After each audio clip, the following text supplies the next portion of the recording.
The age of connectivity is here. The world has become a lot smaller. However, despite that connectivity with the internet and social media, places like the Sudan are still a mystery to many of us. Joining us now to talk about the human crisis in the region and what Alaskans can do is Program Director of the Alaska-Sudan Medical Project, Jason Hahn. Thanks for joining us today. Thank you. I appreciate you coming in. Give us an overview of the project and how it got started. Well, the Alaska-Sudan Medical Project got started in 2008 when a local doctor, Jack Hickel, went over to South Sudan at the invitation of another Alaskan doctor, Jill Seaman, who's been in South Sudan for over 20 years, 23 years. And she is really, doing healthcare at the most primal, basic levels. This is one of the most impoverished regions in the world.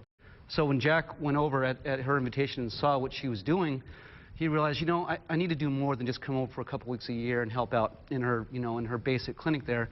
She really needs infrastructure. She needs support. She needs clean water for, for the people so they don't continue the cycle of disease. They're starving there. There's constant famine. They have no food. They rely on food aid quite a bit. They struggle to get food on the table. Right. And that's where we want to help.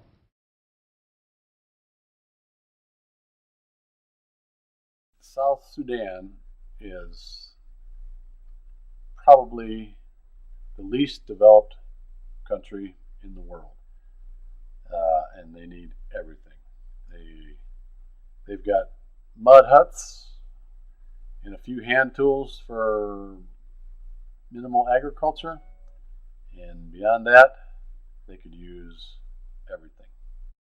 You step off the airplane over there, you're helping, because it's just past the Stone Age over there, actually. No roads, almost no structures other than mud huts. There are a few, but they're ramshackle and broken down.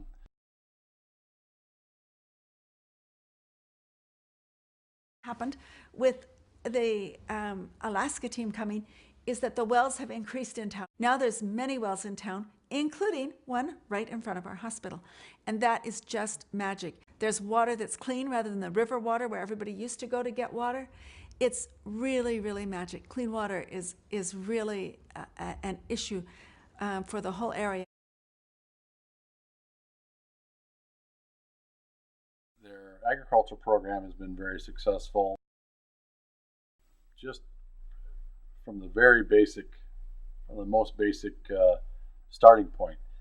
Making available some seeds and tools to put seeds in the ground and cultivate those crops. A couple of local guys who decide to become farmers are relatively rich. That's a very relative term, obviously, but they're not starving, whereas plenty of other people are, because they're growing their own food, and even enough to sell and in the market and supply others in the area. ASMP came into Old Fangak some years back, and they initially thought what they would do is build a nice building for us, but that's expanded. So it includes a lot of different things. But I just want to tell you guys about a couple of things that have really been wonderful for our program with medical care. One is that the clinic has a floor that can be washed, the new clinic that they built. What that means is that when a woman comes who's pregnant, we don't tell them you should deliver at home because here it would not be clean. We can say, you can deliver at our clinic where it might be safer, because now we can wash the floor. Before, we had mud, cement, cracked dirt, goopy floor that people had peed and pooped on because there was no other place. Now we have a floor that we can clean. That is incredible. That means that we can actually start having women who are pregnant deliver in our clinic. The people who come, they look at the new building and they get big eyes and they're really, really, really proud of their place. Now we have a building. Now we're really becoming a developed country. And it really has a major, major impact on our national staff and on the people that come to visit. So we're really, really grateful. Think of all the infectious diseases in the world. TB and HIV/AIDS are the two that cause the most deaths In most places, it's HIV/AIDS now causes the most deaths as of a single infectious disease, but in our area, it's TB, TB or Kala-Azar, of course. So TB is quite a problem. But the other things to remember about TB is that TB affects adults, young adults who are having children, who need to be healthy to be able to raise their children. TB affects whether someone can earn a living, whether they can go to their farms, go to where their cows are, or whether they have to stay and take antibiotics for it. And TB is infectious. Everybody who isn't treated every year has a chance to infect maybe 10 more people. We are very happy that the Alaska team wants to get us a clinic. Right now, we struggle trying to make shady areas next to falling down mud huts so that patients can sit and wait for their turn to get their TB medicines. I think there's a new hope coming, Right. and part of that is it's a new country now, and part of they see that people from halfway across the world come over and care about them and are helping them. That's right. And it affects them, and they tell us that they've seen a lot of other non-governmental aid organizations come and go because it's so logistically difficult there. Right. But Alaskans are crazy enough to actually stay there. Yeah. And stick with it. That's right. And so I think people have expressed to us that they feel hopeful, more hopeful. Wonderful.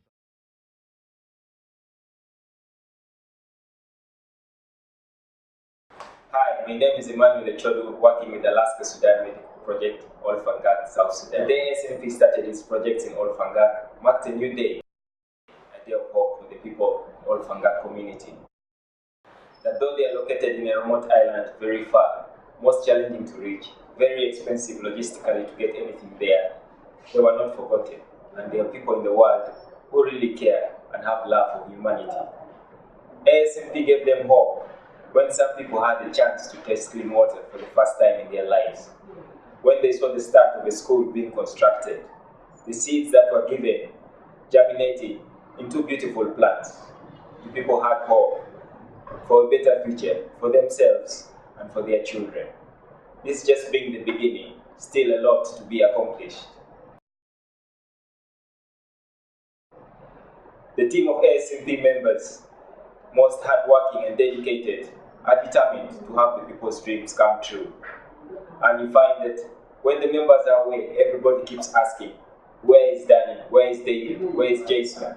This is because they believe time of change has come. ASMP calls upon all friends and well-wishers to join in building the community. I guess maybe it's not really surprising, but eye-opening anyway is the depth of poverty, or the lack of the extreme lack of development. You can hear about it, but until you go see it and live it, it just doesn't really sink in. You really can't know what it's like without experiencing it, and so that's been my biggest.